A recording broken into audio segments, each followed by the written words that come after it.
Hello friends, అందరికీ నమస్కారం. గీతమ్మ కథల ప్రపంచానికి స్వాగతం. నేను గీతావాణి. ఇప్పుడు మనం శ్రీమతి గంటి వెంకటరమణ గారి సిద్ధార్థ అన్న రచనను ఆస్వాదిస్తున్నాం. 3వ భాగంలోకి ప్రవేశించాం. ఆలస్యం లేకుండా కథలోకి ప్రవేశిద్దాం. మేడంని తీసుకొచ్చాను అంకుల్ అన్నాడు సిద్ధార్థ. అంతవరకు కొలిమి దగ్గర ఉన్న ఇనుప ముక్కలా ఉన్న మొహం ఇప్పుడు వెన్నెల కాంతుల్ని పరుచుకున్న అద్దంలా ఉంది. థ్యాంక్స్, అతని భుజం తట్టాడు మూర్తి. మరి నేను వెళ్ళొస్తాను అంకుల్. అప్పుడే అలసిపోయి ప్రయాణం చేసి వస్తే వెంటనే వెళ్ళనిస్తానా ఏమి? భోజనం చేసి మరీ వెళ్ళు. ఇంటి దగ్గర మీ నాన్నగారు పిన్ని అంతా బాగున్నారా? బాగున్నారు అంకుల్. ఇంకా 4 రోజులు ఉండమన్నారు మేడంని. కానీ ఆవిడే వచ్చేస్తారని కంగారు పడిపోయారు. ఇంతకీ పిల్లలేరు అంకుల్? మాటల్లోనే వచ్చేశారు. శంకర్, నీలిమ పిల్లలు. తల్లిని కౌగులించుకుని 5 ఏళ్ల నీలిమ 2 చేతులు అందించింది. శంకర్ ఆవిడ చీర కుచ్చెళ్లలోకి దూరిపోయాడు. పిల్లలిద్దరినీ ముద్దులతో ముంచెత్తింది. అలసిపోయి కుర్చీలో కూర్చుంది. మూర్తి అప్పటికప్పుడు లోపలికి వెళ్ళి 10 నిమిషాల్లో సెగలు పొగలు కక్కే కాఫీని 2 గ్లాసుల్లో పోసి తీసుకొచ్చి ఇద్దరికి చెరి 1 గ్లాసు అందించాడు. సిద్ధార్థ మౌనంగా తీసుకున్నాడు. మూర్తి ఆఫీస్కి టైం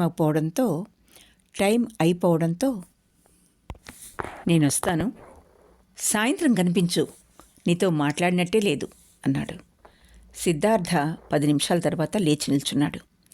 అతను ఎయిర్ బ్యాగ్ భుజం మీద వేసుకోగానే పెద్ద పెట్టున ఏడవాలనిపించింది కుముదినికి. మళ్ళీ ఎప్పుడొస్తావు?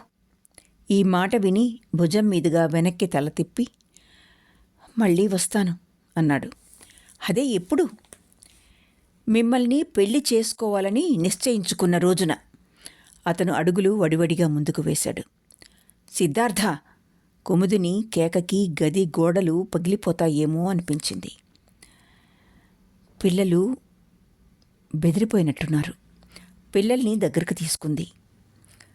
వాళ్ళు బితుకుగా దగ్గరికి చేరారు. తల్లి భుజం చుట్టూ చేతులు వేసి గట్టిగా పట్టుకున్నారు. వాళ్ల బంధాల్ని ఆమె తొలగించుకోలేకపోయింది. కుర్చీలోంచి లేచి పనులు చేసుకోవాలన్న ఆలోచనైతే ఉంది, కానీ ఆమె మాత్రం కదలలేకపోయింది. అమ్మా, అన్నం పెట్టు అంటున్నారు పిల్లలు. ఆమె ఎన్నోసార్లు ఆ మాట విన్నది, కానీ ఆమె మనసుకు ఏమాత్రం ఆ మాటలు చేరటం లేదు. పెద్ద పెట్టున వాళ్ళిద్దరూ ఆకలికి ఏడవగానే తన మతిమాలిన తనానికి, పారేసుకున్న మనసుకి మిగిలి ఉన్న శరీరాన్ని చూసి ఏడవాలో నవ్వాలో తెలియలేదు. పిల్లల్ని ఊరుకోబెట్టి భోజనం పెట్టి కథలు చెప్తూ నవ్వించి తన వైపుకు తిప్పుకుంది. అయినా ఆమె మనసు కొలిమి తిత్తిలో పెట్టినట్టు కాల్తూనే ఉంది. కాలేజీలో చేరిన మొదటి రోజుల్లో, ఆ తర్వాత 2వ సంవత్సరం బీఎస్సీ చదువుతున్నప్పుడు సిద్ధార్థ కాలేజీ ఆవరణలో చలాకీగా ఉత్సాహంగా ఉండేవాడు. అతను కల్చరల్ ప్రోగ్రామ్స్లో కూడా పాల్గొనేవాడు. డిబేటింగ్ కాంపిటీషన్స్లో చొరవగా ముందుకొచ్చేవాడు. అటువంటిది ఏ ముహూర్తాన కుముదినితో స్నేహం చేశాడో అతను అప్పట్నుంచి పూర్తిగా మారిపోయాడు. ఇందువల్ల కుముదిని ప్రత్యేకం నిందించడం ఏమీ లేదు. తలరాతలు తప్పించేందుకు బ్రహ్మకే సాధ్యం కానప్పుడు కుముదిని, సిద్ధార్థల వంటి మామూలు మనుషులకేమవుతుంది? అతను అన్ని వేళలా పుస్తకాల్ని అంటిపెట్టుకుని ఉండడమో లేదా ఒంటరిగా ఏ రాయి దగ్గరో కూర్చొని ఆలోచించడమో చేస్తూ ఉన్నాడు ఇటీవల. యవ్వనపు తొలి రోజుల్లో అతను మొట్టమొదటిసారిగా భంగపడ్డాను అనుకుంటున్నాడు. కుముదిని మోసం చేసిందని అనుకోవటం లేదు, కానీ అతని అంతరంగం కుతకుతలాడిపోతోంది. ఆటుపోట్లను భరించలేని నావలా ఉంది అతని పరిస్థితి. ఒకప్పుడు కాలేజీ మొత్తం అతని కనుచూపు కోసం ప్రాకులాడేది. అటువంటిది ఇప్పుడు అతను ధైర్యంగా తల ఎత్తలేకపోతున్నాడు. అతని మనసు మీద సమ్మెట దెబ్బ వంటిది తగిలింది. ఇంత జరిగినా అతను కుముదిని కావాలనే కోరుకుంటున్నాడు. అతను ఉండలేనట్లు కుముదిని చూసేందుకు బయలుదేరాడు. ఇన్నాళ్ళు అతనికి శూన్యగృహంలో ఉన్నట్లు అనిపించింది. ఇప్పుడే ఆ ఖైదు నుంచి బయటపడ్డట్టు అతని అడుగులు కుముదిని ఇంటివైపు సాగాయి. 6 నెలల క్రితం వరకు అతను కుముదిని ఇంటికి రెక్కలు కట్టుకుని వాలేవాడు. ఇప్పుడు మాత్రం నడవలేక నడవలేక అడుగులు వేస్తున్నట్లు ఉన్నాయి అతని అడుగులు. తల భారంగా ఒకవైపుకు ఒరిగిపోయింది. నిరాశ నిస్పృహలతో కళ్ళు అంగుళం లోతుకుపోయాయి. అతనికి ఊపిరి ఆడటం కూడా భారంగానే అనిపిస్తోంది. కుముదిని మర్రిపడ వాళ్ళ ఊరు తీసుకువెళ్ళి కూడా 4 నెలలైంది. ఈ మధ్యకాలంలో ఉత్తరం రాయాలని చాలాసార్లు అనుకున్నాడు. కానీ అతనికి కల ముందుకు సాగలేదు. కుముదినితో తెగతెంపులు చేసుకోవడం కూడా అంత సులభం కాదు అని అతను పూర్తిగా గ్రహించాడు. అడుగులో అడుగు వేసుకుంటూ సుల్తాన్ బజార్ దాటి క్రమంగా మోతీ మార్కెట్కి వచ్చాడు. అక్కడి నుంచి 2-3 అడుగులు ముందుకు వేసి సర్పద్రష్టుడిలా ఆగిపోయాడు. ఆ ఇంటికి పెద్ద తాళం వ్రేలాడుతోంది. ఇదివరకు అక్కడ పెద్ద బోర్డు ఉండాలి. ఇప్పుడు ఆ బోర్డు లేదు. ఆ బోర్డు మీద భార్యాభర్తల పేర్లు వ్రాసి ఉండేవి. అతని కళ్ళు బైర్లు కమ్ముతున్నట్లయ్యాయి.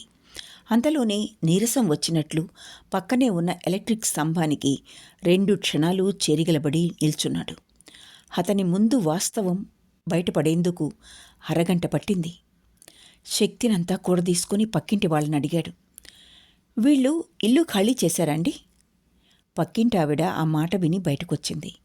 సిద్ధార్థం చూసి ఎవరు కావాలి అని అడిగింది.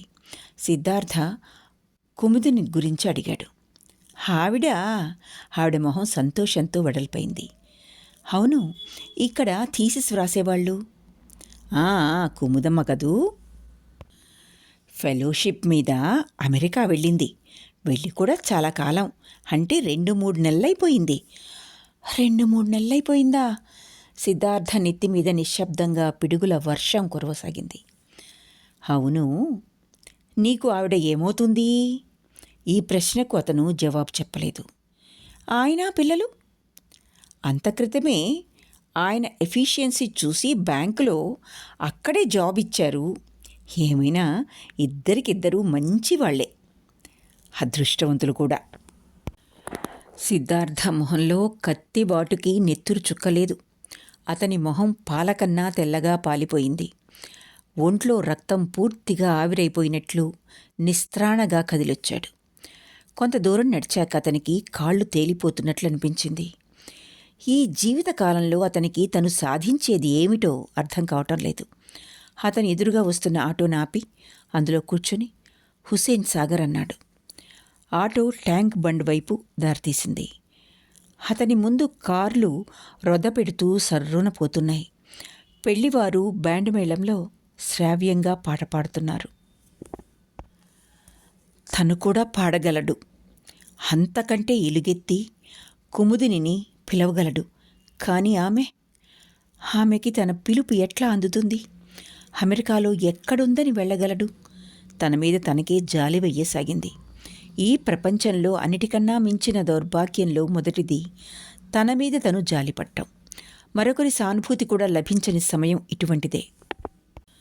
తన ప్రేమ కథని ఎవరితో ఏమని పెదవి విప్పి చెప్పగలడు?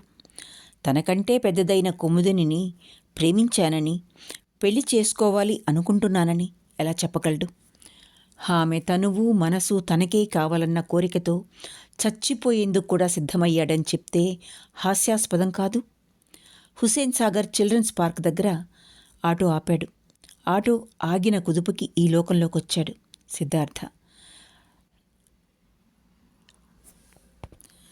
రియర్ వ్యూ మిర్రర్లో సిద్ధార్థ మొహం కనిపించింది. అతను ఉలిక్కిపడ్డాడు. గడ్డం మాసిపోయింది.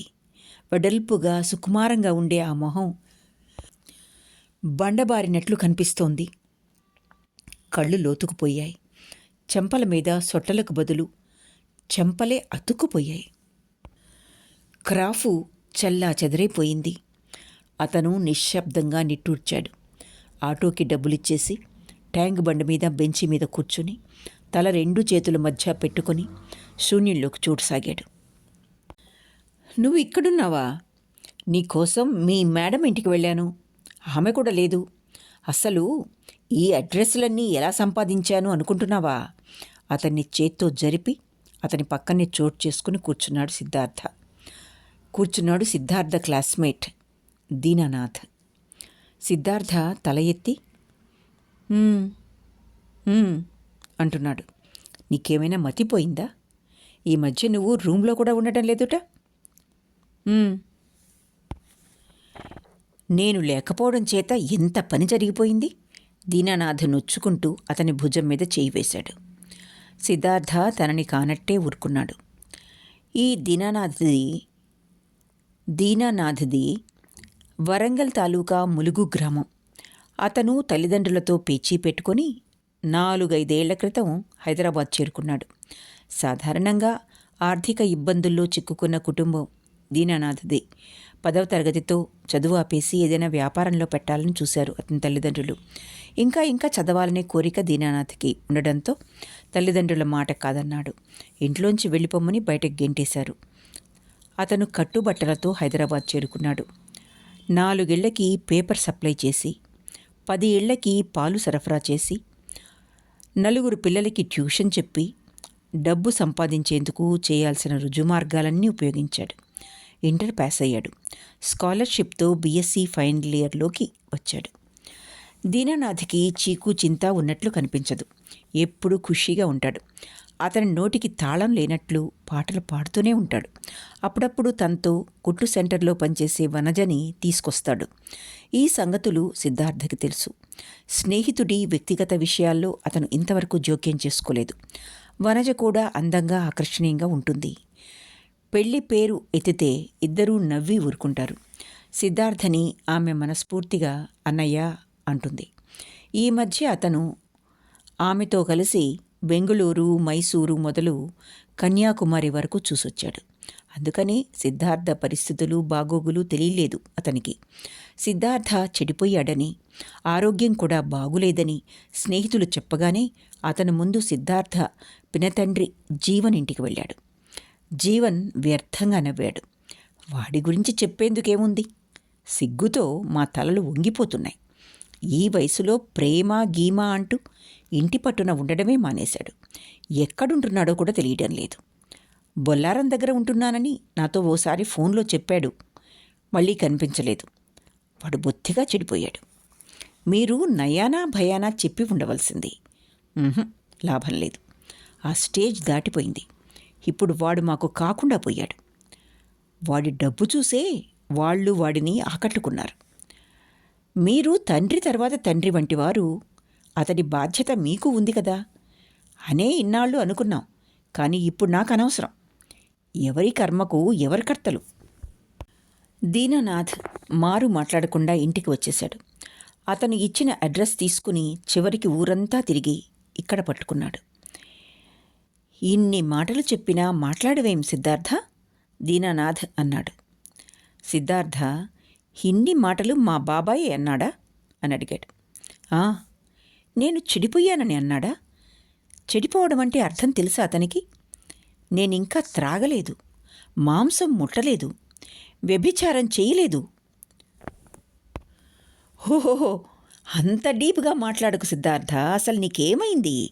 దీనానాథ్ కంఠంలో ఆవేదన స్పష్టంగా కనిపిస్తోంది. ఏం కాలేదు. మరి అందరూ నిన్ను గురించి అదేమిటి అలా అంటున్నారు? చెడిపోయాను నేనా? అవును మరి. గడ్డం గీసుకోవటం లేదు, ఇస్త్రీ బట్టలు వేసుకోవటం లేదు, భోజనం చేయటం లేదు. ఇవన్నీ ఎందుకు చేయటం లేదు?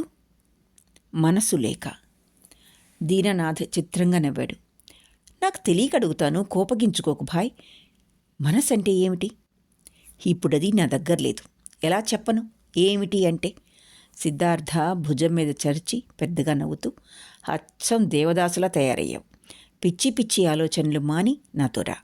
నీకు ఈ విచారం పోగొడతాను అన్నాడు.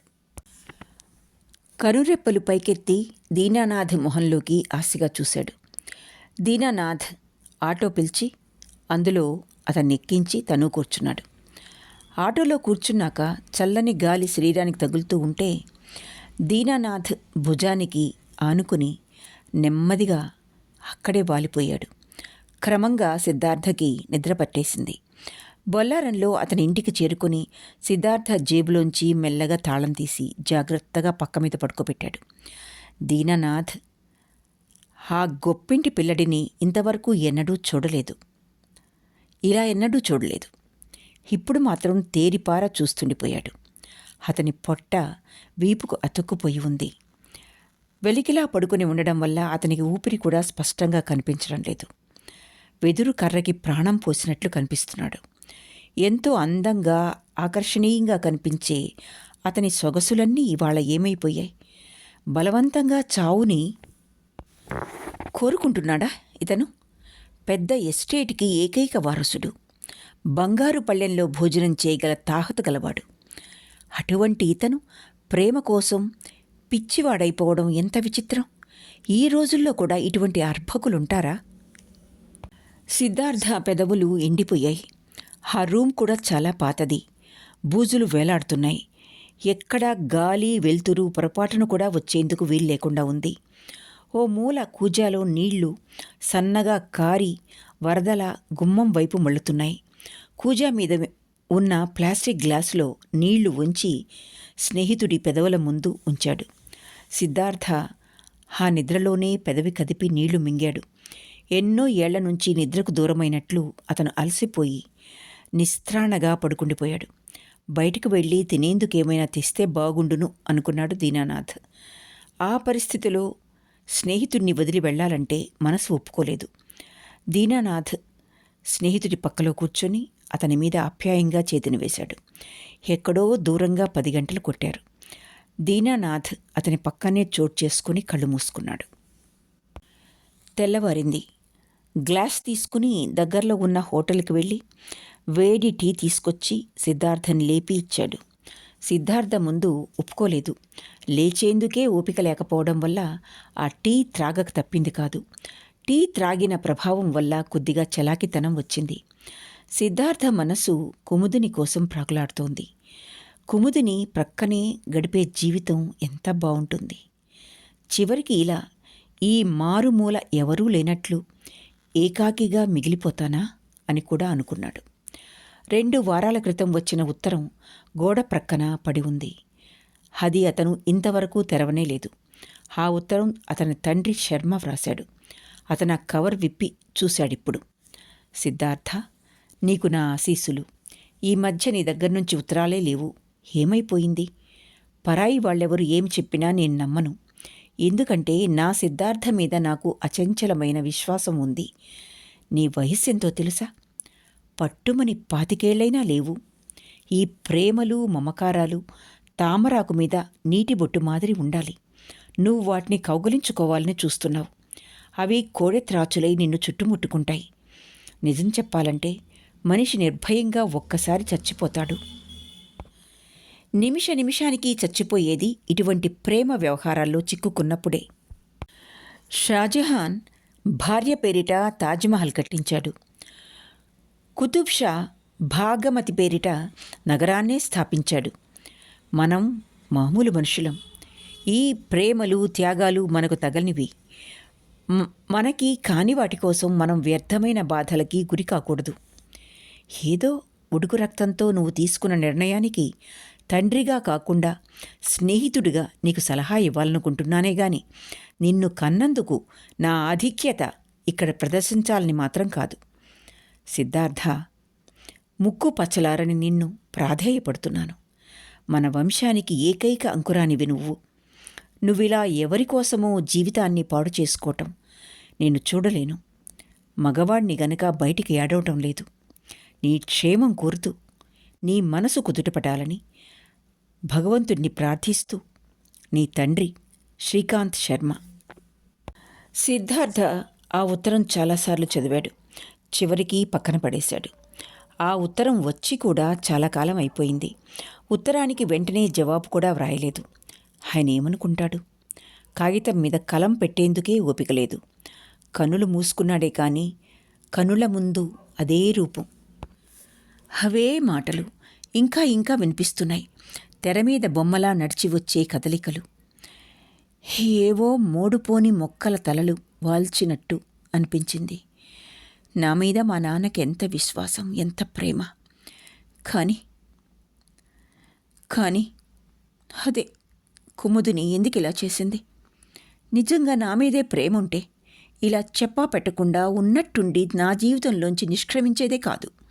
అతని గుండెలు మండుతున్నాయి. కళ్ళల్లో నీళ్లు ఆవిరైపోయాయి. అతనికి ఏడుపు రావటం లేదు. ఏడ్చి మగవాడిపైన అతనికి చాలా అసహ్యం. అతను కూర్చున్న చోటు నుంచి లేవలేనట్లు గోడకి చెరగిలబడ్డాడు. ముచ్చటగా 3-4 నెలల పరిచయం గ్రహణం పట్టినట్లు తన జీవితాన్ని కాటువేసింది. కుముదిని అతని అంతరంగం ఏడుస్తోంది. కుముదిని కోసం మనస్సు శరీరము ఏకమై ఆమె పరిష్వంగం కోసం పరితపిస్తూ ఘోషపెడుతున్నాయి. దీనానాథ్ అతనికి చెయ్యి అందించి లేవదీశాడు. దీనా, నేను లేవలేను. నాకు ఓపిక లేదు. నాకు బ్రతుకుతాననే ఆశ కూడా లేదు. చచ్చిపోవటంలో ఇంత హాయి ఉంటుందని నాకు తెలియదు. చచ్చిపోతాను నేను. దీనానాథ్ ఆ మాట వింటూనే నవ్వాడు. బావుంది, చాలా బావుంది. నేను ఇటువంటి మాటలు ఇంతవరకు ఎన్నడూ వినలేదు. ప్రేమంటే వట్టి ట్రాష్. చచ్చ, నువ్వు ఆ మాట అనకు. ప్రేమకు విలువ నీకు తెలీదు. వనజతో షికార్లు కొట్టడం కాదు ప్రేమంటే. పవిత్రమైన ప్రేమలో త్యాగం, దుఃఖం, ఎదురుచూడటం ఇవన్నీ కనిపిస్తాయి. నా కర్మ నిన్ను ప్రేమ గురించి నేను కదిలించడం ఏమిటి బుద్ధి తక్కువ కాకపోతే. కుముదిని నేను ప్రేమించాను దీనానాథ్ కనుబొమ్మలు ముడిపడిపోయాయి. అతను సిద్ధార్థ చేతిని వదిలేసి దూరం జరిగి నిల్చున్నాడు. మా కుముద అపరంజి బొమ్మ, అందాల రాశి. ఇంకా మాట్లాడాలంటే ఆమె మనసు పాలకన్నా తెలుపు, ఆమె రూపు పాలరాతి తెలుపు. Stop that rubbish. నువ్వు ప్రేమించింది ప్రమద్వరని కాదా? ఫూల్, నీ వయసెంత, నువ్వెంత? ఆమెనా నువ్వు ప్రేమించింది? చిచి, నిన్నెవరూ మెచ్చుకోరు.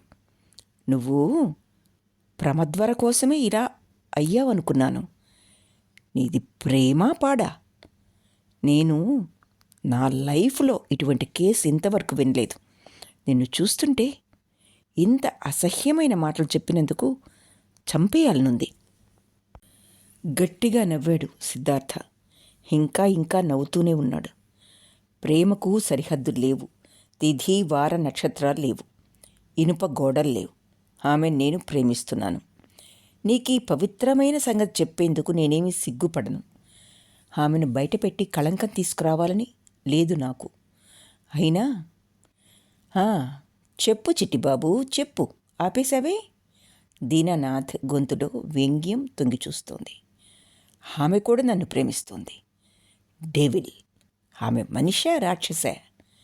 నిన్ను ప్రేమించానని చెప్పుకుందుకి ఆవిడికి సిగ్గులేదు? మర్యాదగా మాట్లాడు దీనా. నేను నీతో చెప్పడం వినడం వట్టి న్యూసెన్స్. ఆమె నిన్ను ప్రేమించలేదు. పచ్చిగా చెప్పాలంటే ఆమె చాలా, అంతకంటే బజారు మనిషినయ్యం. ఈ మాట అంటుంటే దీనానాథ్ చెంప పగిలిపోయింది. దీనానాథ్ అద్దిరిపోయాడు. కళ్ళు బైర్లు కమ్మినట్లయ్యాయి. అతడు లేచి నిల్చున్నాడు. సిద్ధార్థ కళ్ళు ఎర్రబడిపోయాయి. అతని ముఖం మరీ ఎరుపు రంగుకు మారిపోయింది.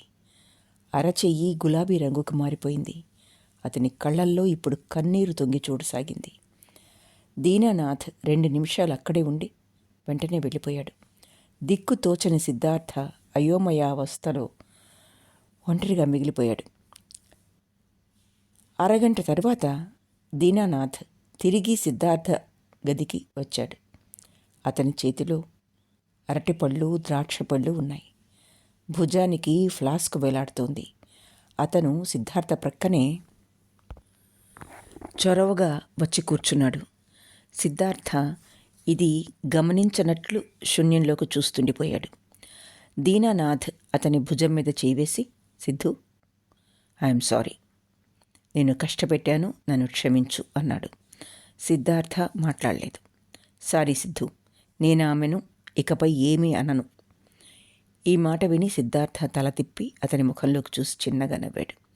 అరగంట క్రితం నువ్వు ఎన్నో అన్నావు, వాటిని మర్చిపోమ్మంటున్నట్లు క్షమించు అంటున్నావు. ఇదంతా నిమిషాల మీద జరిగే పని కాదు. ఆమెను తిట్టడం దేనికి? అంతలోనే పశ్చాత్తాపడ్డం ఏమిటి? నేను నమ్మను. నేను లేదు, ప్రామిస్, నన్ను నమ్ము. నేను నిజమే చెప్తున్నాను. ఏ పుట్టలో ఏ పాముందో ఆమెను నేనే అపార్థం చేసుకున్నాను. అరగంటలో నీలో ఇంత మార్పా?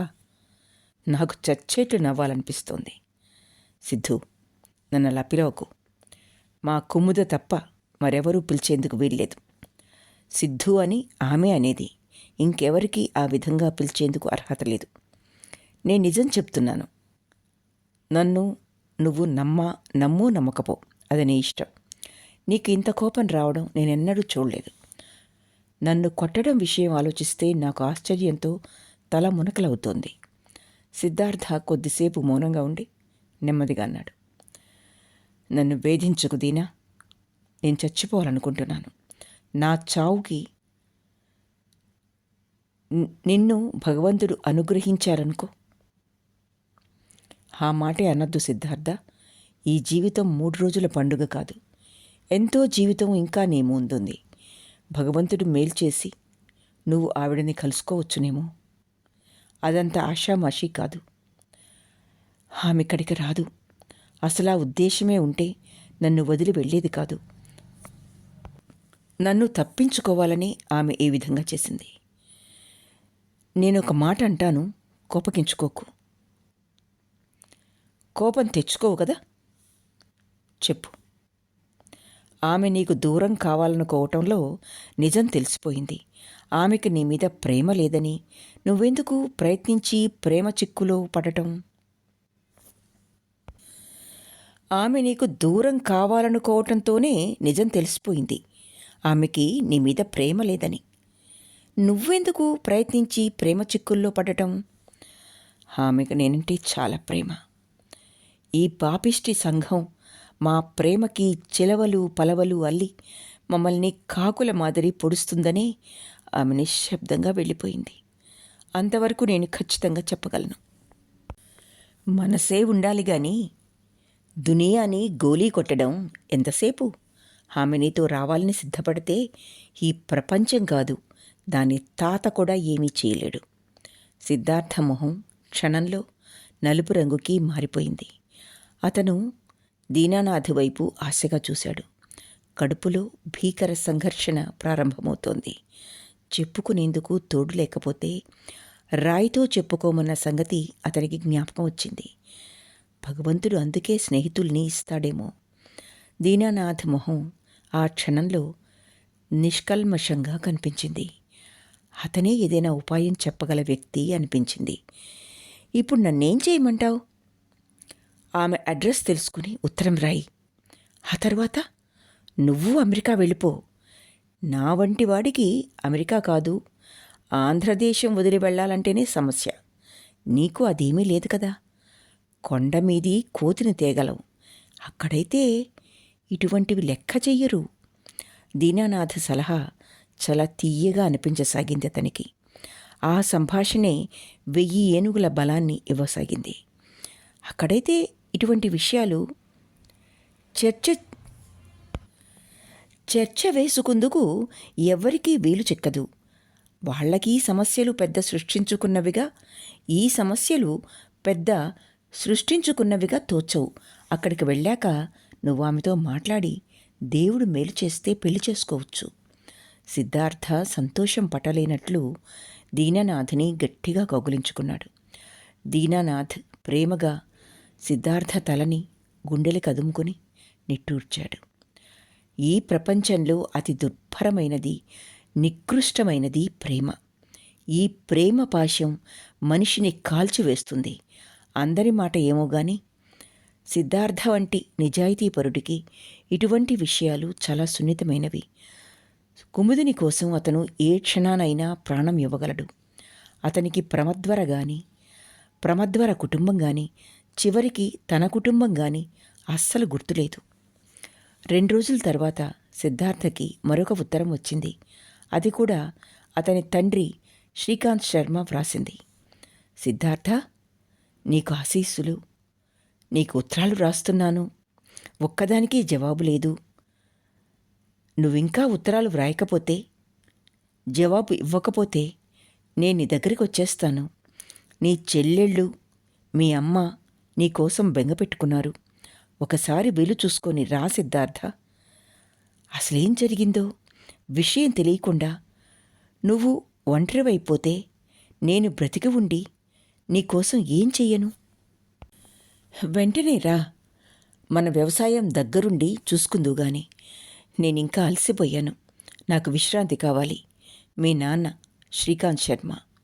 సిద్ధార్థ ఆ ఉత్తరం చదివి పుస్తకాలు సర్దుకున్నాడు. అతనికి చాలా రోజుల తర్వాత ఇంటిని, చెల్లెళ్ళని చూడాలనే కోరిక కలిగింది. రేపు ఏమవుతుందో? చచ్చిపోవడమే జరిగితే ఒక్కసారి అందర్నీ చూసి వస్తేనే మంచిది అనిపించింది అతనికి. అతను ఆ రాత్రే బయలుదేరి తన ఊరు మర్రిపడా చేరుకున్నాడు. అతన్ని చూస్తూనే తండ్రి ఆశ్చర్యంతో, దిగులుతో నోట మాట రానివాడయ్యాడు. చెట్టంత సిద్ధార్థ ఇంతలోనే ఇలా చిక్కి శల్యమైపోవటం తండ్రికి అంతుచిక్కలేదు. సిద్ధార్థ వస్తున్నాడంటే అతనికి బస్టాండ్కి బండి పంపేవాడాయన. ఈసారి చెప్పా పెట్టకుండా వచ్చేశాడు. సిద్ధార్థ 4 మైళ్ళు నడిచి రావడం కూడా తన మీద తను విధించుకున్న శిక్షే అనిపించింది శ్రీకాంత్ శర్మకి. కొడుకు ప్రక్కనే భోజనానికి కూర్చున్నాడు. అతను ఉండబట్టలేక ఆ రాత్రి సిద్ధార్థని పిలిచి అడిగాడు. నువ్వు ప్రేమ వ్యవహారంలో చిక్కుకున్నావని జీవన్ నాకు ఉత్తరం రాశాడు. రమ్మని టెలిగ్రామ్ ఇచ్చాడు. నీ మీద నమ్మకంతో నేనా ఉత్తరాన్ని, టెలిగ్రామ్ని నమ్మలేదు. ఇప్పుడు నిన్ను చూస్తుంటే నిజమే అనిపిస్తోంది. నిజమేనా సిద్ధార్థ? నువ్వు మాట్లాడకపోతే నేను ఆ విషయాల్ని నమ్మవలసి వస్తుంది. అతను కొంచెంసేపు ఆగాడు. సిద్ధార్థ ఆలోచనలో పడ్డాడు. ప్రమద్వరను గురించి అతనికి ఏమాత్రం తెలియదు. ఆమెను ఒక్క నిమిషం చూసి ఉంటాడేమో. ఈ 2-3 నెలల వ్యవధిలో ఆ నిమిషం కూడా అంతగా చెప్పుకోదగిన క్షణం కాదు కాబట్టి పూర్తిగా మనసులోంచి తుడుచుకుపోయింది. నేను ఎవరినీ ప్రేమించలేదు నాన్నగారు అనాలని అతని మనసు అతి ప్రయత్నం మీద పెదాల్ని కదిపింది. మరెందుకిలా తయారయ్యావు? ఈసారి హైదరాబాదులో ఎండలు విపరీతంగా ఉన్నాయండి. శ్రీకాంత్ శర్మ నవ్వి అతని భుజం మీద చేయి వేశాడు. కొంచెం తల ముందుకొంచి, ఈ తల ఇటువంటి అనుభవాలతో నెరిసిపోయింది. నన్ను మస్కా కొట్టకు. నాకు తెలుసు విషయాలన్నీ. నువ్వు ఆ పిల్లని పెళ్లి చేసుకునేందుకు వీల్లేదు. వాళ్ళెవరు, మనమెవరం అన్నాడు. ఈ మాటలకి నవ్వాలో ఏడవాలో తెలియలేదు సిద్ధార్థకి. తండ్రి ఇంత పట్టుదలగా ప్రమద్వరని చేసుకోవద్దని అంటాడనుకోలేదు. ఇప్పుడతను ఆ మాట అంటే ఎందుకో చాలా సంతోషంగా ఉంది. నేనా పిల్లని చేసుకోను నాన్నగారు అన్నాడు. మరైతే నువ్వు లక్ష్మిని పెళ్లి చేసుకో. మీ అమ్మ పోయాక మనకి మీ అమ్మ పుట్టింటి వారికి సంబంధం పూర్తిగా తెగినట్లయిపోయింది. లక్ష్మి నీ మేనమామ కూతురు గదా. నువ్వు ఆ పిల్లని చేసుకోవాలి. సిద్ధార్థకి వెన్నులో పొడిచినట్లయింది. సారీ నాన్నగారు, ప్రమద్వరని నేను చేసుకోను. మీకంతవరకు హామీ ఇవ్వగలను గాని లక్ష్మిని కూడా నేను చేసుకోలేను. నా మాట విను సిద్ధార్థ. మీ అమ్మమ్మ వాళ్ళంతా నీకోసం చూస్తున్నారు. సిద్ధార్థకి ఒంటి నిండా కారం రాసుకున్నట్లుగా ఉంది. Let them go to hell అనాలనిపించింది. అతనికి అక్కడ కూర్చోవాలని కూడా లేదు. మేడ మీద కూర్చున్నారు తండ్రి కొడుకులు. దూరంగా సిద్ధార్థ చిన్ననాటి స్నేహితుడు మనోహర్ గట్టు వెంట నడిచి వస్తున్నాడు. అతనికి ఎన్నో జ్ఞాపకాలు ముసురుకోసాగాయి. కోతకి వచ్చిన చేలల్లో నీలి, ఆ లంబాడి పిల్ల గుర్తుకొచ్చింది. నీలి పిల్ల తల్లి, అయినా చాలా అందంగా ఉండేది. ఎత్తైన వక్షోజాలతో గోచి పైకి ఎగ్గట్టి చాలా ఆకర్షించేది. 16 దాటుతున్న సిద్ధార్థ ఆమె వైపు దీర్ఘంగా చూస్తూ ఉండేవాడు. మనోహర్ మోచేత్తో పొడిచి, చిన్న దొర కన్ను ఎటుపడ్డది అని అడిగేశాడు. అప్పటి అమాయకత్వానికి ఇప్పుడు సిద్ధార్థకి తెగ నవ్వొస్తోంది. లంబాడి నీలి అందానికి ఆకర్షింపబడ్డ వాళ్లలో రాములు ఒకడు. వాడే అల్లరి చేసి నీలిని ఆ ఊరు నుంచి పంపేశాడు. అప్పట్లో ప్రేమ అంటే అదే అనుకుని మనసు పారేసుకుని 4 రోజులు ఇంటా బయట కాలుగాలిన పిల్లి మాదిరి తిరిగాడు. ఇప్పుడు నీలికి కుముదినికి ఒక్క విషయంలోనే పోలిక ఉంది. నీలి పిల్లతల్లే, కుముద పిల్లతల్లే. తను పెళ్ళి అయిన తల్లుల్ని ప్రేమించడం ఏమిటి? అతనికి తండ్రి పక్కనే ఉన్నాడన్న సంగతి కూడా గుర్తురాలేదు. కోడలిగా లక్ష్మిని చేసుకోమని మీ మావయ్య ఉత్తరాలు రాస్తున్నాడ్రా, దానికేం చెప్పమంటావు? ఇప్పుడు వీల్లేదని చెప్పండి. సిద్ధార్థ మొహం పాలిపోయింది. కొద్దిసేపు అక్కడే ఉండి శ్రీకాంత్ శర్మ క్రిందికి వెళ్ళిపోయాడు. అతని చెల్లెళ్ళొచ్చి కొద్దిసేపు కూర్చున్నారు. ఆ తరువాత తల్లి వచ్చి వెళ్ళింది. అతను అన్యమనస్కంగా ఉండిపోయాడు. కొద్దిసేపటికి ఇంట్లో పనివాళ్ళొచ్చి సిద్ధార్థకి పక్క సిద్ధం చేశారు. అతను సవతి తల్లి పంపిన పాల గ్లాస్ అందుకొని మంచం మీద వెలికిలా పడుకున్నాడు. అతని కళ్ళ ముందు ఆకాశంలో నక్షత్రాలు కదులుతున్నాయి. ఏ 2 నక్షత్రాలు దగ్గరగా కనిపించినా అది కుముద, ఇది నేను అనుకొని తృప్తి పడుతున్నాడు. అతనికి కుముదిని చూడాలనే కోరిక బలంగా నాటుకుంది. అది వటవృక్షం మాదిరి ఎదిగి ఎదిగి శాఖోపశాఖలుగా రక్తనాళాల ద్వారా శరీరమంతా వ్యాపించి ఊడల మాదిరి పాతుకుపోతోంది, తిరిగి విస్తృతమవుతోంది. సిద్ధార్థ పక్కనే ఉన్న తలగడ తీసుకున్నాడు. అతను ఆ తలగడని ఆప్యాయంగా గుండెలు కదుముకొని తలగడతోనే కబుర్లు చెప్పడం ప్రారంభించాడు. కుముదా, నన్ను వదిలి వెళ్ళిపోకు. నిన్ను చూడకుండా క్షణం ఉండలేను నేను. నీ ప్రేమ ప్రవాహంలో కొట్టుకుపోతున్నాను. నాకు నువ్వే కావాలి. అచ్చా కుముదా, ముందు నేను ప్రేమించానా లేక నన్నే నువ్వు ప్రేమించావా? సిగ్గుపడద్దు, నేనే ప్రేమించానని ఒప్పుకుంటున్నానుగా. నీ అందమైన కళ్ళు నన్ను బంధించేశాయి. నేను నీ దాసుణ్ణి. సిద్ధార్థ ఉలిక్కిపడ్డాడు. అతని అంతరంగం సిగ్గుతో చితికిపోసాగింది. ఇదేమిటి? నేనీ వెర్రి వ్యామోహంలో పడి తలగడతోనా కబుర్లు చెబుతున్నది? వీల్లేదు. కుముదిని చేజిక్కించుకోవాలి. అతను మంచం మీద నుంచి లేచి నిల్చున్నాడు. అతని కణతలు పట్టుదలగా కదిలాయి. పిడికిళ్ళు బిగుసుకున్నాయి. అతని నిర్ణయంలో మార్పు రానట్లు అతను నిల్చున్న తీరే చెప్తోంది. 10 నిమిషాలు పచార్లు చేసి చీకట్లో మంచం మీద ఒరిగి అడ్డదిడ్డంగా పడుకొని నిట్టూర్చాడు. 10 గంటలకి భోజనం చేశాక శ్రీకాంత్ శర్మ సిగరెట్ వెలిగించి హాల్లో పచార్లు చేస్తున్నాడు. తన కొడుకు ఆ విధంగా అయిపోవడం అతని హృదయాన్ని బ్రద్దలు చేస్తుంది. అతను ఈ సమస్యకి పరిష్కార మార్గం ఆలోచిస్తున్నాడు. అప్పుడే సిద్ధార్థ స్నానం చేసొచ్చాడు. అతని పచ్చని శరీరం మీద నీటి బిందువులు సూర్యకిరణాలు పడి ముత్యాల్లా మెరుస్తున్నాయి.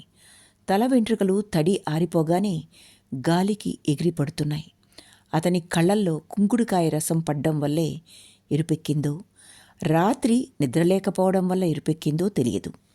తువ్వాల్తో ఇంకా కళ్ళు తుడుచుకుంటూనే ఉన్నాడు.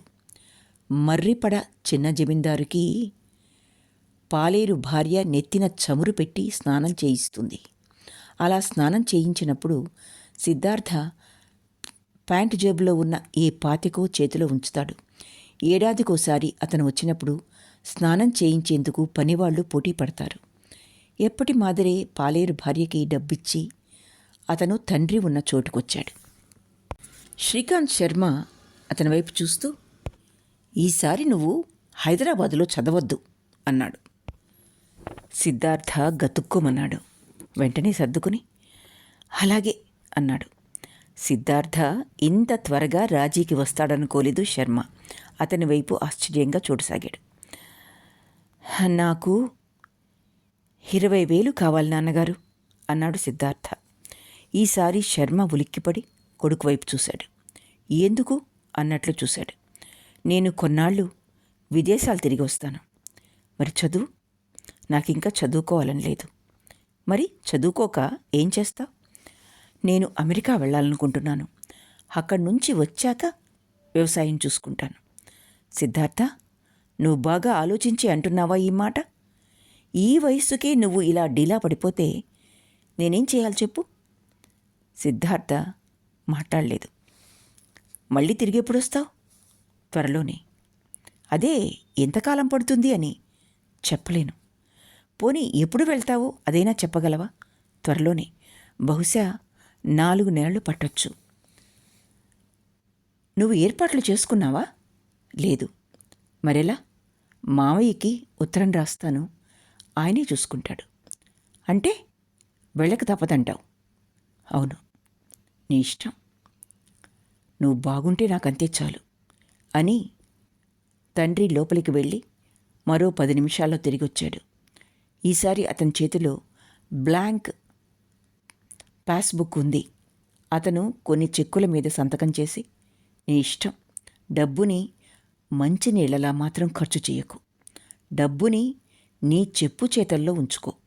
డబ్బుని ఆడించు, నువ్వు మాత్రం ఆడకు. అంటే నీ దగ్గర డబ్బు ఉందని అందరికీ తెలిస్తే నీ గౌరవం రెట్టింపు అవుతుంది. అలా అని దాన్ని ఖర్చు పెట్టడం సాగించావా, నయా పైసకు పనికిరావు. ఇవన్నీ బ్లాంక్ చెక్కులు. నీ ఇష్టమైనంత డబ్బు తీసుకుని వెళ్ళు అన్నాడు. తండ్రి చేతిలో బుక్ తీసుకుని సిద్ధార్థ మెట్ల మీదుగా తన గదిలోకి వెళ్ళిపోయాడు. అతనికి పట్టరాని సంతోషంగా ఉంది. రెక్కలు కట్టుకొని ఆకాశ మార్గాన ఎక్కడెక్కడికో ప్రయాణం చేయాలని ఉంది. గొంతెత్తి ప్రపంచం ప్రతిధ్వనించేట్లు పాడాలని ఉంది. ప్రకృతిలో లీనమై పరిగెత్తిపోవాలని ఉంది. అతను సర్వము మర్చిపోయి అతను గుమ్రాహ్లో పాటని పదే పదే పాడుతున్నాడు. శ్రీకాంత్ శర్మ అది విని నోట మాట రానట్లు అక్కడే ఆగిపోయాడు.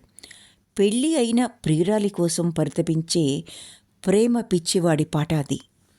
సిద్ధార్థ ఇదేమీ గమనించే స్థితిలో లేడు. అతను చకచకా బట్టలు సర్దుకుంటున్నాడు. చుట్టుపక్కల ఇటు కరీంనగర్, అటు వరంగల్, సాయంపేట మొదలైన చిన్న చిన్న ఊళ్ళల్లో తన తల్లి తరఫు బంధువులందరినీ ఒకసారి చూసి వస్తే మంచిది. మళ్ళీ అమెరికా నుంచి రావటం పడుతుందో లేదో అనుకుంటున్నాడు. ఎక్కడికి? అప్పుడే ప్రయాణమైపోతున్నావు అంది పిన్నతల్లి కాళింది.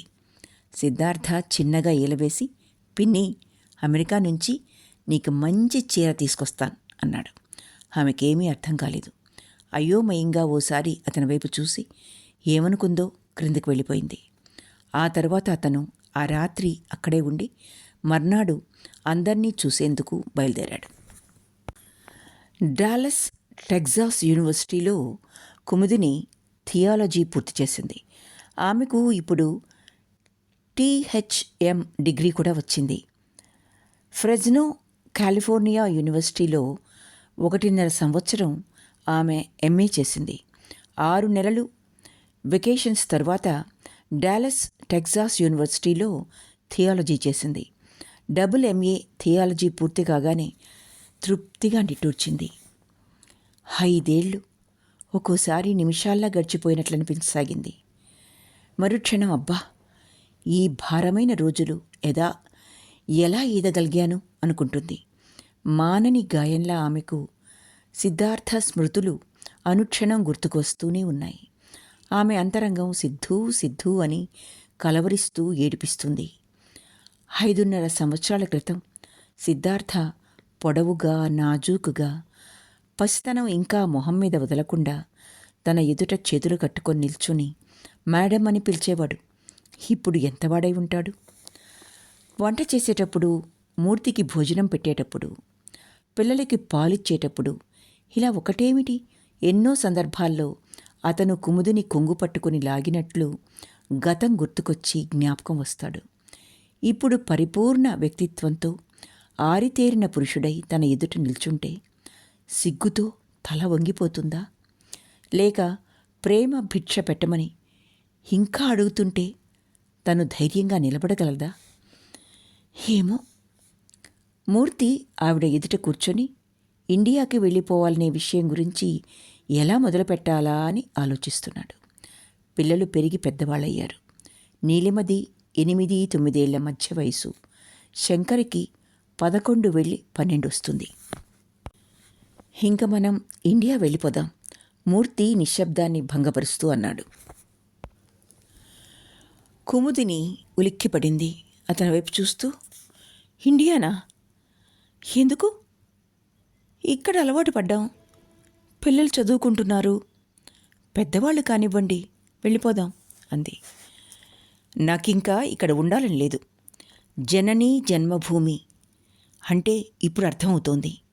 మన వాళ్ళందరికీ దూరంగా ఇంకా ఎన్నాళ్ళు? చాలు ఈ సంపాదన. మనం వెళ్ళి అక్కడ కాలు మీద కాలు వేసుకుని బ్రతకొచ్చు. కుముదిని అతని కాళ్ల మీద చేతులుంచి నిశ్శబ్దంగా కన్నీరు కార్చసాగింది. ఎంతసేపటికి భార్య సమాధానం ఇవ్వకపోయేసరికి ఆమె గడ్డం పైకెత్తి చూసి అతను నిర్ఘాంతపోయాడు. నువ్వు ఏడుస్తున్నావా అని అడిగాడు. అతనికి నమ్మశక్యం కావటం లేదు. కనుబొమ్మలు ముడివేసి ఆశ్చర్యంలోంచి కోలుకోనట్లు చూస్తుండిపోయాడు. అంతవరకు బిగపట్టిన దుఃఖం ఒక్కసారి నదికి గండిపడినట్లయింది. కుముదిని అతని కాళ్ల మీద తల ఉంచి వెక్కి వెక్కి ఏడుస్తుండిపోయింది. మూర్తి ఓదార్చే ప్రయత్నం చేయలేదు. ఏడ్చి అలసిపోయిన కుముదిని తల ఎత్తి, నన్ను క్షమించండి అంది 2 చేతులు జోడించి. మూర్తి నిశ్చలంగా చూస్తూ, చెప్పు అన్నాడు. నేను ఇండియా రాలేను. ప్లీజ్ నన్ను వదిలి వెళ్ళకండి. అసలు విషయం చెప్పు కుముదా. ఇప్పుడేం జరిగిందని ఇంత బెంగ నీకు? మీకు సిద్ధార్థ జ్ఞాపకం ఉన్నాడా? మూర్తి వెంటనే మాట్లాడలేదు. సిద్ధార్థ గురించి ఈ 5 ఏళ్లలో ఒక్కసారి కూడా మాట్లాడుకోలేదు. ఇద్దరూ ఎప్పుడో ఇండియాలో ఎక్కడో మోతీ మార్కెట్ ప్రక్కన ఉంటున్నప్పుడు వచ్చే 3 నెలల స్నేహితుడు సిద్ధార్థ మూర్తిని అంతగా ఆకట్టుకోలేకపోయాడు. ఎంతోమంది అతని జీవితంలోకి వచ్చినట్లే సిద్ధార్థ కూడా వచ్చాడు. అదేవిధంగా వెళ్ళిపోయాడు. ఇప్పుడు ఉన్నట్లుండి కుముదిని గుర్తుకు తెస్తుంటే జ్ఞాపకాల వెనుక పరిగెత్తాడు అతను. ప్రమద్వరకిచ్చి పెళ్లి చేయాలనుకోవడం, అతను వచ్చినప్పుడు కుముదిని పరధ్యానమైపోవడం ఇప్పుడు క్రమంగా జ్ఞాపకం వచ్చాయి. అవును, సిద్ధార్థ మన ఇంటికి వచ్చేవాడు. మొహం అంతగా గుర్తులేదు అతను అన్నాడు. సిద్ధార్థ, మనం ఇండియాకు వెళ్తే నా కంటికి సిద్ధార్థ కనిపిస్తాడు. సిద్ధార్థను చూశాక నేను ఉండలేను, చచ్చిపోతాను. కుముదా? మూర్తి శాంతంగా పిలిచాడు. నీకేం పిచ్చా? సిద్ధార్థ కనిపించడానికి నువ్వు చచ్చిపోవడానికి సంబంధమేమిటి? కొంగుతో కళ్ళు తుడుచుకుంది కుముదిని. సర్దుకుని కూర్చుంది. అతని కళ్ళల్లోకి దీర్ఘంగా చూస్తూ మెల్లగా అన్నది. సిద్ధార్థ నన్ను ప్రేమించాడు. అతన్ని నేను ప్రేమించాను. మూర్తి ఉలిక్కిపడ్డాడు. కుముదిని ముఖంలోకి పరిశీలనగా చూశాడు. అతన్ని ఎంతగా ప్రేమించానంటే అతను లేనిది ఊపిరి ఆడదేమో అన్నంత గాఢంగా ప్రేమించాను. అతనికి దూరంగా బ్రతకలేనని నిర్ణయానికి వచ్చేశాను. కుముదా? మూర్తి ఆమె భుజాలు గట్టిగా పట్టుకున్నాడు. పట్టు వదిలితే ఆమె పారిపోతుందేమో అన్నంత భయం ఉంది అతను పట్టుకున్న తీరులో. అంతటితో ఆగక కొద్దిగా ముందుకు జరిగి ఆమె భుజాల చుట్టూ చేతులు పోనిచ్చి తన కౌగిల్లోకి తీసుకున్నాడు. మరింత గట్టిగా పెనవేసుకుని ఆమె పెదవుల మీద గట్టిగా ముద్దు పెట్టుకున్నాడు. అతని కళ్ళు తడిశాయి. కుముదా, వాడెంత ఫూల్! నీకు పెళ్ళి అయి పిల్లలున్నారు, సంఘంలో పరువు ప్రతిష్ట, కొన్ని కట్టుబాట్లు నీకున్నాయని అతడు ఆలోచించలేదా? ఈ మాటకి కుముదిని పక్కున నవ్వింది. ఆమె తడి కళ్ళు చేపపిల్లల మాదిరి తళతళలాడుతున్నాయి. అతను నాకంటే చాలా చిన్నవాడు. అతనికి వలపు, ప్రేమ, అనురాగం, వాత్సల్యం వీటికి నిర్వచనాలు తెలియవు. నేను ఎంతో కాలం విద్యార్థులకి పాఠాలు చెప్పాను. ఒకప్పుడు సైన్స్ చెప్పాను, మరొకప్పుడు నీతి పాఠాలు చెప్పాను. కానీ నేనేం చేశాను? నేను ప్రేమించాను. హో కుముదా, నువ్వు నవ్వు తాలూకు మాట్లాడుతున్నావు, కానీ నీ మనసు నిండా నేనే ఉన్నాను కదా. ఓహ్ కుముదా, నువ్వు నవ్వు తాలూకు మాట్లాడుతున్నావు, కానీ నీ మనసు నిండా నేనే ఉన్నాను కదా. Thank you dear. మీకు నా మీద అచంచలమైన విశ్వాసం ఉంది. అందుకు కృతజ్ఞతలు మీకు. మన పెళ్లికి ముందే మీరు నన్ను విశాల హృదయంతో మీ జీవితంలోకి ఆహ్వానించారు. ఇప్పుడు నేను ప్రేమించానన్నా మీరు నమ్మరు. కానీ మీరు నమ్మినా నమ్మకపోయినా నేను సిద్ధుని ప్రేమించాను. తప్పేముంది? మనిషిని ప్రేమించడమే గొప్పతనం. నువ్వు స్త్రీవి, మాతృప్రేమతో నీ మనసు నిండిపోయింది. సిద్ధార్థని నువ్వో రకంగా ప్రేమించి అపోహపడుతున్నావేమో. ఇంత జరిగాక మీ దగ్గర అబద్ధం ఆడాలని నాకు లేదు. నేను నిజమే చెప్తున్నాను. అతనితో నేను మర్రిపడ వెళ్ళాను కదా, అక్కడ కొన్నాళ్ళున్నాను కదా.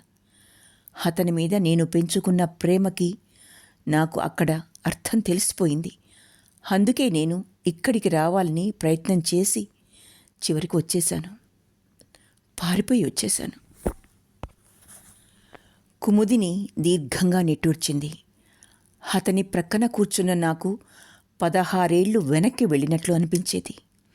అతన్ని నేను భర్తగా చిత్రించుకునేదాన్ని. అతని చిటికెన వ్రేలు పట్టుకుని ప్రపంచాన్ని గెలవాలనుకునేదాన్ని. ఎన్నో రకాలుగా ఆలోచించి చివరికి కలలు కంటున్న నా మనస్సుని కొరడాతో కొట్టుకునేదాన్ని. మెలకువ వచ్చి కల చెదిరిపోయేది. మీరు, పిల్లలు, ఈ సంఘం నా కళ్ళకు కనిపించి గజగజలాడిపోయేదాన్ని. సిద్ధార్థ ఎదుట ఉంటే నేనేమైపోతానో నాకు తెలుసు. మెటీరియల్ ఉస్మానియా యూనివర్సిటీలో దొరక్కపోవడం మంచిదే అయింది. చెప్పు. అప్పుడే నేను మన యూనివర్సిటీకి రాసి పర్మిషన్ సంపాదించి ఫ్రెజ్నో యూనివర్సిటీకి అప్లై చేశాను. మూర్తి 6 అడుగుల పొడవు, వెడల్పైన ఛాతీతో చూసేందుకు నిండుగా కనిపిస్తాడు. అతని ఆకృతి మాట ఏమో గాని అతని అంతరంగం అంతకంటే నిండైనది. అతను కుముదిని ప్రేమించి పెళ్లి చేసుకున్నాడు. కుముదిని నిష్కల్మషంగా ఎప్పటికప్పుడు అతనికి తన అనుభవాలు, గత చరిత్ర చెప్తూనే ఉండేది. కాలేజీలో చదివే రోజుల్లో ప్రేమించానని ఆమె జీవితంలో అడుగుపెట్టి నిర్దాక్షిణ్యంగా ఆమెను త్రొక్కివేసి వెళ్ళిపోయాడు శ్రీకంఠం. ఆ సంగతి ఆమె ఏ జన్మలోనూ మర్చిపోదు. ఆమె బ్యాంకులో డబ్బు వేసేందుకు వెళ్ళినప్పుడల్లా మూర్తి కనిపించేవాడు. నవ్వుతూ స్వాగతం పలికేవాడు. ఏడాది పలకరింపులు, నవ్వులు అయ్యాక అతనే అడిగాడు, నేను మిమ్మల్ని పెళ్లి చేసుకోవాలనుకుంటున్నాను అని. ఈ మాట విని ఆమె చిన్నగా నవ్వింది. చెప్పండి మీ ఉద్దేశం. ఆమె మరోసారి నవ్వి, ఇలా కౌంటర్ దగ్గరే అడగడం ఏం మర్యాద అంది. అతను సారీ అన్నాడు. 4:30 దాటుతోంది. అతను తన స్నేహితుడితో చెప్పేసి బయటికి వచ్చేశాడు. ఆటో మాట్లాడి హోటల్ తాజ్ కోఠి అన్నాడు. హోటల్ తాజ్ కోఠి అన్నాడు. ఆమె అతని ప్రక్కనే ఏ అభ్యంతరం చెప్పకుండా కూర్చుంది. హోటల్లో అడుగుపెట్టాక ఆమె చుట్టూ చూసింది. భయం లేదు పదండి అన్నాడు అతను. అతను దోశకు ఆర్డర్ ఇచ్చి ఇప్పుడు చెప్పండి అన్నాడు. మీరే చెప్తానన్నారు. నా చెప్పడం అయిపోయింది, మీరే బాకీ ఉన్నారు.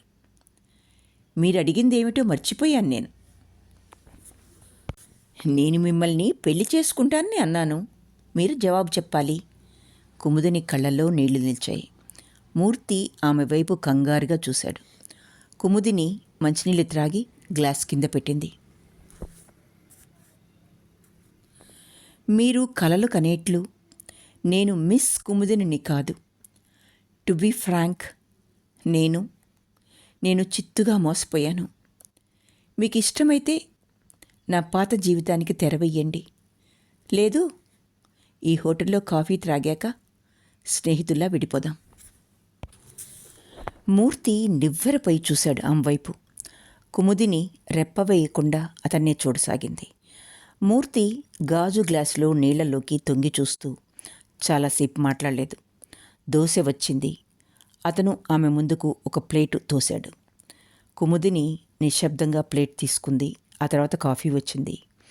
కాఫీ కప్పుతో తన కప్పు కలిపి చిలిపిగా నవ్వి చీర్స్ అన్నాడు మూర్తి. కుముదిని ప్రశ్నార్థకంగా చూసింది.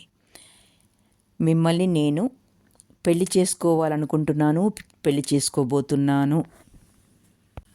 కుముదిని అనవసర సిగ్గు బిడియాలు ప్రదర్శించలేదు. అతని వైపు ఒక క్షణం చూసి థ్యాంక్స్ అంది. అతను నవ్వి బిల్ పే చేశాడు. ఆ తర్వాత ఎవరి దారిన వాళ్ళు వెళ్ళిపోయారు. మరో 2 నెలలకి రిజిస్ట్రార్ ఆఫీసులో పెళ్లి చేసుకుని ఇంటికి వచ్చారు. అతని తల్లి తండ్రి ఢిల్లీలో ఉంటున్నారు. వాళ్ళు సంతోషిస్తూ టెలిగ్రామ్ పంపారు. ఆ విధంగా అప్పుడు కుముదిని జీవితం గాలికి ఎగిరిపోయే విస్తరాకు మాదిరి కాకుండా అడ్డుపడ్డాడు. ఆమె పేరు మలినమైపోకుండా కాపాడాడు. ఆమె తను తనే ఆమెగా, ఆమె తను తనే ఆమెగా 8 ఏళ్లు కాపురం చేశాక సిద్ధార్థ ఆమె జీవితంలోకి తిరిగి ప్రవేశించాడు. ఆ ధాటికి తట్టుకోలేక ఒక విధంగా అతనికి, భారతదేశానికి దూరంగా పారిపోయి వచ్చేసింది కుముదిని. కుముదిని హృదయ విదారకంగా ఏడుస్తోంది. ఆమె శిరస్సు మీద చేతిని ఉంచి అనునయంగా దగ్గరకు తీసుకున్నాడు భర్త. హలో ఫ్రెండ్స్, అంతరాయానికి క్షమించాలి. ఇది పాత పుస్తకం. 124 పేజీల వరకు చదివి ప్రక్క పేజీ నంబర్ చూస్తే అది 149 అని ఉన్నది. అంటే 25 పేజీలు మిస్సింగ్.